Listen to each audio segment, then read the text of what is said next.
ಮುಂದೆ ಈ ಪ್ರಾಸಿಕ್ಯೂಷನ್ ಕೊಟ್ಟಿರೋ ವಿಚಾರದಲ್ಲಿ ಪೆರೇಡ್ ಮಾಡೋದು ರಾಷ್ಟ್ರಪತಿ ಏನು ಮಾಡ್ತೀರಿ, ಅಲ್ಲೂ ಪೆರೇಡ್ ಮಾಡಿದ್ರು ನೀವು. ಅರೆ ರಾಮ್ನೆ, ಇಲ್ಲಿ ಲೂಟಿ ಆಗ್ತಾ ಇಲ್ವೇನ್ರಿ, ದಿವಸ ಬರ್ತಾ ಇಲ್ವೇನ್ರಿ ಎಲ್ಲ ಪೇಪರ್ನು. ಮೂಡಾದಲ್ಲಿ ಕೋಟಿ ಕೋಟಿ ಲೂಟಿಯಾಗಿ ನಿಮ್ಗೆ ನಾಚಿಕೆ ಆಗಲ್ಲ ಹೋಗಿ ರಾಷ್ಟ್ರಪತಿ ಹತ್ರ ಪರೇಡ್ ಮಾಡಕ್ಕೆ ಹೋಗ್ತಿರೋದು. ಯಾಕಂದ್ರೆ ಈಗ loyalty to the chief minister ಎಲ್ಲ ಬರೀ ಇವತ್ತೆಲ್ಲ ಡೆಲ್ಲಿಗೆ ಹೋಗ್ತಾರೆ, ಆರಾಮಾಗಿರ್ತಾರೆ, ಎಲ್ಲರಿಗೂ ನಮಸ್ಕಾರ ಮಾಡ್ತಾರೆ, ಎಲ್ಲರೂ ಡಮ್ ಅಂದಿಟ್ಟು ಯಾವನು ಇರೋದಿಲ್ಲ ಅಲ್ಲಿ. ಅದಕ್ಕೆ ಜೊತೆಲಿ ಒಬ್ಬನು ಇರೋಕ್ಕಿಲ್ಲ, ದೌಡ್ ಎದ್ಬಿಡ್ತಾರೆ. ನಮ್ಮ ಹಳ್ಳಿ ಕಡೆ ಹೇಳ್ತಾರೆ ದೌಡ್ ಎದ್ಬಿಟ್ಟ ಅಂತ. ಸರ್, ಈಗ ಸಾಹಿತಿಗಳು, ಕೆಲವು ಸಾಹಿತಿಗಳು ರಾಷ್ಟ್ರಪತಿ ರಾಜ್ಯಪಾಲರ ನಿರ್ಧಾರ ಸರಿ ಇಲ್ಲ ಅಂತ ಹೇಳ್ತಾರೆ ಸಮಾಜಕ್ಕೆ.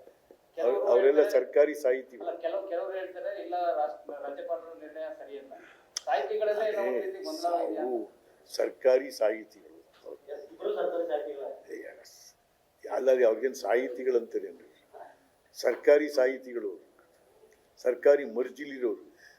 ಸಾಹಿತಿಗಳು ಇಲ್ಲ, ಚಿಂತಕರು ಇಲ್ಲ. ಈಗ ಎಲ್ಲವರಪ್ಪ ಚಿಂತಕರು ಇಲ್ಲ. ಆ ಚಿಂತಕರು ಸಾಹಿತಿಗಳು ಅಟ್ಲೀಸ್ಟ್ ಏನಾದ್ರು ಹೇಳ್ಬೇಡ್ವೇನ್ರಿ ಇವರು ದೇಶಕ್ಕೆ, ನಾಡಿಗೆ ಹಿಂಗೆ ಹೋಗ್ರಿ ತಪ್ಪಾಗಿದೆ ಅಂತ. ಎಲ್ಲರೂ ಒಂದೊಂದು ಪಾರ್ಟಿಲಿ ಇದಾರಲ್ಲ, ಎಲ್ಲ ಚಿಂತಕರು ಒಂದೊಂದು ಪಾರ್ಟಿಲಿ, ಯಾರು ರೂಲಿಂಗ್ ಪಾರ್ಟಿಲೇ ಹೆಚ್ಚಿರೋದು ಅವರೆಲ್ಲ. ಹಂಗಾಗಿದೆ.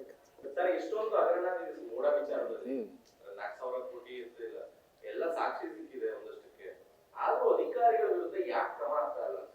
ಸರ್ಕಾರ ಸಿದ್ದರಾಮಯ್ಯನವ್ರನ್ನ ಕೇಳಬೇಕು. ಮೈಸೂರು ಮಾನ ಮರ್ಯಾದೆ ಬೀದಿಲ ರಾಜ. ಅಲ್ಲಪ್ಪ, ಮೈಸೂರಿನ ಮುಖ್ಯಮಂತ್ರಿ ಸರ್, ಹೊಡ್ರಿ ಸರ್, ಫ್ಯಾನ್ ಹಾಕಿ ಸರ್.